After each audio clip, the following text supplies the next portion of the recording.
मेरे क्लास 8 के लाल ललियों, कैसे हैं आप सभी। आशा करता हूँ बच्चों आप सभी बहुत ही अच्छे होंगे, मस्त होंगे, स्वस्थ होंगे और अपनी पढ़ाई भी बहुत ही ज़बरदस्त तरीके से कर रहे होंगे, क्योंकि अब 28 तारीख को तो आप लोग का एग्ज़ाम है। इस बार बहुत जल्दी जेक बोर्ड की तरफ से लिया जा रहा है। ठीक है, तो 28 तारीख को आपका सभी सब्जेक्ट का एग्ज़ाम है, तो बहुत ज़्यादा बोर्डेशन हो गया बच्चों। तो ज़्यादा टेंशन नहीं लेना है और आपको इस चैनल से जुड़ कर रहना है, ठीक है, क्योंकि आपको यहाँ पे रेगुलर वीडियो मिल जाएगा और जिसको आप देख लेंगे सिर्फ अच्छे मार्क्स ला सकते हैं एग्ज़ाम में।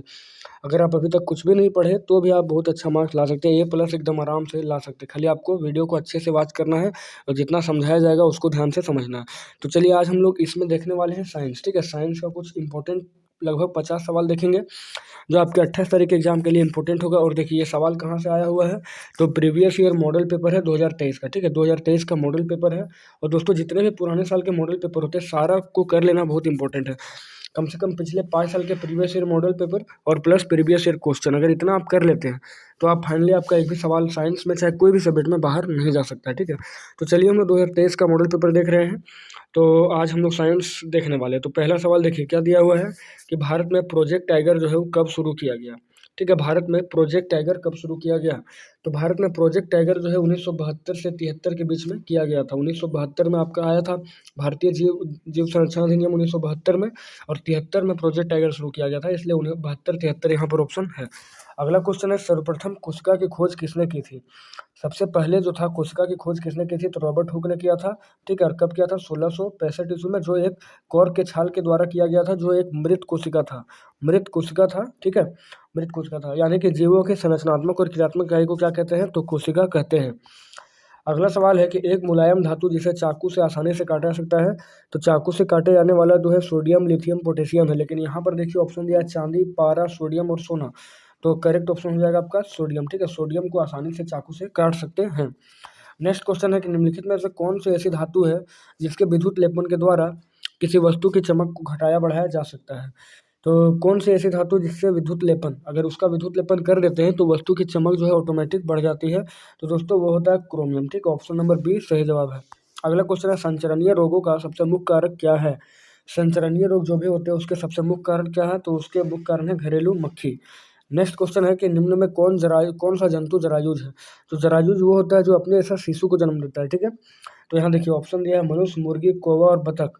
तो क्या हो जाएगा, मनुष्य हो जाएगा, क्योंकि मनुष्य जो है जरायुज है और बाकी तीनों जो यहाँ पर है मुर्गी, कौवा और बतख, ये सब अंड प्रजक है, ठीक है। अंड प्रजक है जो सीधे शिशु को जन्म ना देकर पहले अंडा देता है।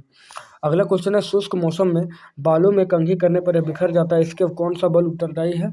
तो इसके लिए जो है स्थिर वैद्युत बल्ब, ठीक है, स्थिर वैद्युत बल्ब जो है उत्तरदायी होता है।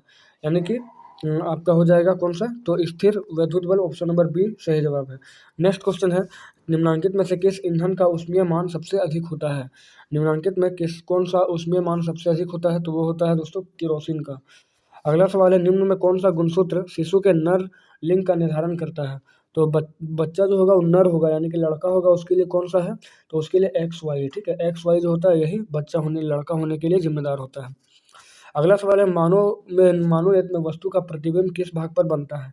तो मनुष्य के जो रेटिना होता है, आँख का जो रेटिना होता है, जिसको दृष्टि पटल भी कहते हैं, वहीं पर क्या होता है, तो प्रतिबिंब सबसे फर्स्ट बनता है। अगला है खरीफ फसल। खरीफ फसल का उदाहरण यहाँ से पर कौन सा है, खरीफ फसल का, ठीक है। तो ऑप्शन है गेहूँ, चना, आलू और धान। तो खरीफ फसल का उदाहरण हो जाएगा धान।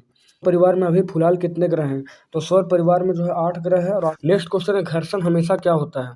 तो घर्षण जो होता है वो हम यानी फ्रिक्शन, तो घर्षण क्या हमेशा आपका ऑप्शन है हानिकारक होता है या लाभदायक होता है, या ना हानिकारक और ना लाभदायक। और चौथा ऑप्शन है कुछ मामलों में हानिकारक तथा कुछ मामलों में लाभदायक। तो जी हाँ, ऑप्शन यही होगा कि घर्षण जो होता है कुछ मामलों में हानिकारक होता है और कुछ मामलों में लाभदायक भी होता है। नेक्स्ट क्वेश्चन है पैराशूट बनाने में, ठीक है, पैराशूट जो है, पैराशूट बनाने में किस रेशे का उपयोग किया जाता है। क्वेश्चन नंबर जो है 14 है कि पैराशूट बनाने में किस रेशे का प्रयोग करते हैं। तो पैराशूट बनाने में दोस्तों नायलॉन का प्रयोग किया जाता है। अगला सवाल है कि मानव के कानों के श्रव्यता परास क्या है, यानी कि कहाँ से कहाँ तक सुन सकता है, ठीक है। तो श्रव्यता परास का अगर बात किया जाए तो मानव जो कर्ण होता है उसका श्रव्यता परास होता है 20 हर्ट्ज से लेकर 20,000 हर्ट्ज, ठीक है, 20 हर्ट्ज से लेकर 20,000 हर्ट्ज। अगला सवाल है किस यंत्र के उपयोग से भूकंप के तरंगों का रिकॉर्ड किया जाता है।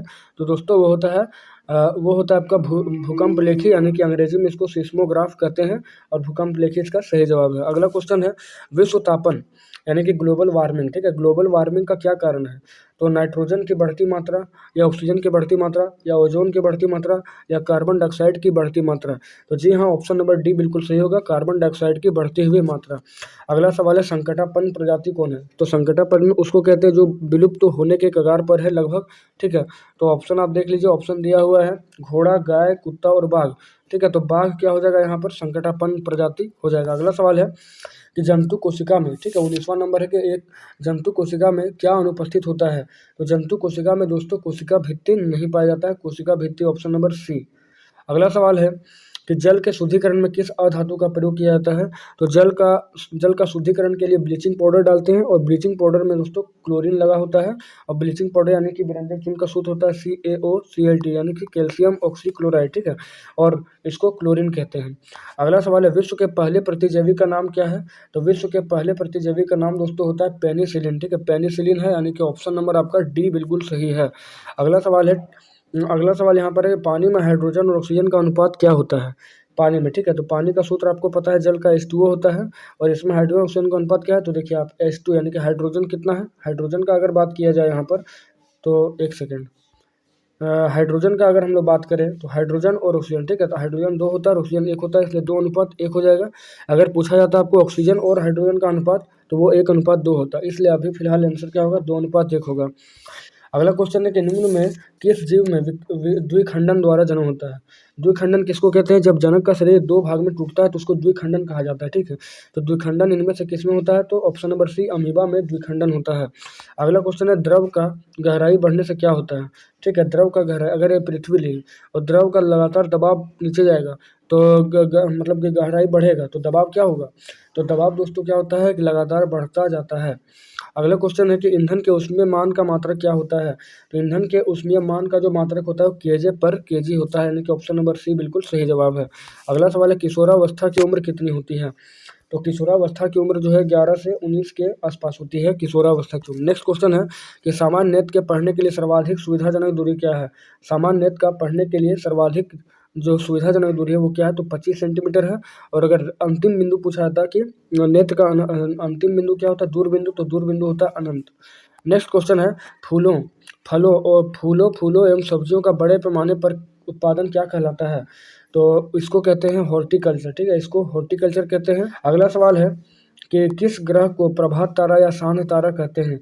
किस ग्रह को, ठीक है, प्रभात यानी सुबह का तारा और शाम का तारा कहा जाता है, तो ये कहते हैं हम लोग शुक्र को, ठीक है, शुक्र यानी कि ऑप्शन नंबर डी बिल्कुल सही जवाब है। अगला सवाल है, किस आकृति की वस्तु पर तरल घर्षण कम होता है?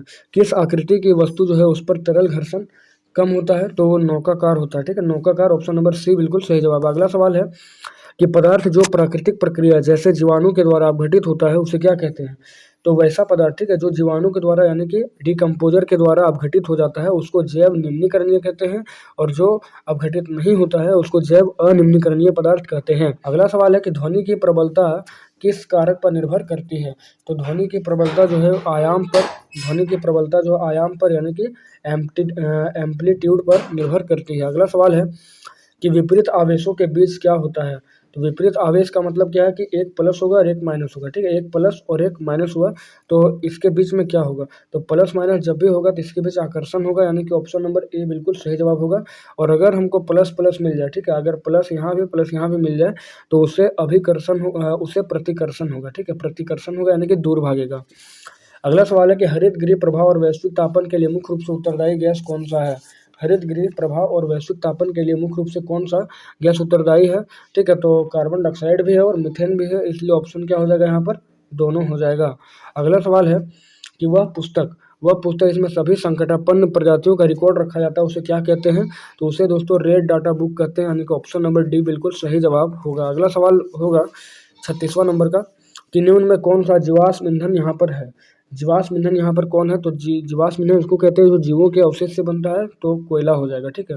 देखिए ऑप्शन क्या दिया था? सौर ऊर्जा, परमाणु ऊर्जा, जल ऊर्जा, तो ये सब तो होगा नहीं, बच जाएगा आपका कोयला, तो यही ऑप्शन सही होगा। अगला सवाल है कि कोशिका द्रव के बीच खाली संरचना होती है, इसको क्या कहते हैं? तो कोशिका में कोशिका द्रव के बीच, ठीक है, खाली स्थान होता है उसको रिक्तिका कहा जाता है। अगला सवाल है कि वह कौन सी धातु कमरे के ताप पर वायु के साथ अभिक्रिया करती है? कौन सी धातु है जो कमरे के ताप पर भी वायु के साथ अभिक्रिया कर लेती है तो उसे श्वेत फास्फोरस कहते हैं, यानी कि वाइट फास्फोरस हो जाएगा सही जवाब। अगला क्वेश्चन है, किण्वन की प्रक्रिया की खोज किसके द्वारा किया गया था? यानी किण्वन की प्रक्रिया की खोज किसने की थी? तो किण्वन की प्रक्रिया खोज लुई पास्चर ने किया था। अगला सवाल है कि जब चालक विलयन में विद्युत धारा प्रवाहित की जाती है तब विलयन के रंग में परिवर्तन होता है, यह संकेत क्या करता है? देखिए बोला गया जब चालक विलयन में विद्युत धारा प्रवाहित करती है तब विलयन के रंग में परिवर्तन हो जाता है। तो ये मुख्यतः होता है विद्युत धारा के रासायनिक प्रभाव पर, ठीक है, विद्युत धारा के रासायनिक प्रभाव पर। और विद्युत धारा का ऊष्मीय प्रभाव का अगर बात किया जाए तो इसमें बल्ब का जलना होता है, ठीक है। उसके बाद विद्युत धारा का चुंबकीय प्रभाव का बात किया जाए तो इसको ऑस्ट्रेड ने खोजा था, और इसमें कहा गया था कि जब भी किसी चालक तार में विद्युत धारा प्रवाहित किया जाता है तो एक चुंबक कैसा व्यवहार करता है, हैंस क्रिश्चियन ऑस्ट्रेड की वजह से ये पता चल पाया था। अगला सवाल देखेंगे, विश्व में सर्वप्रथम एक भेड़ का क्लोन विकसित किया गया था, इसका नाम क्या था?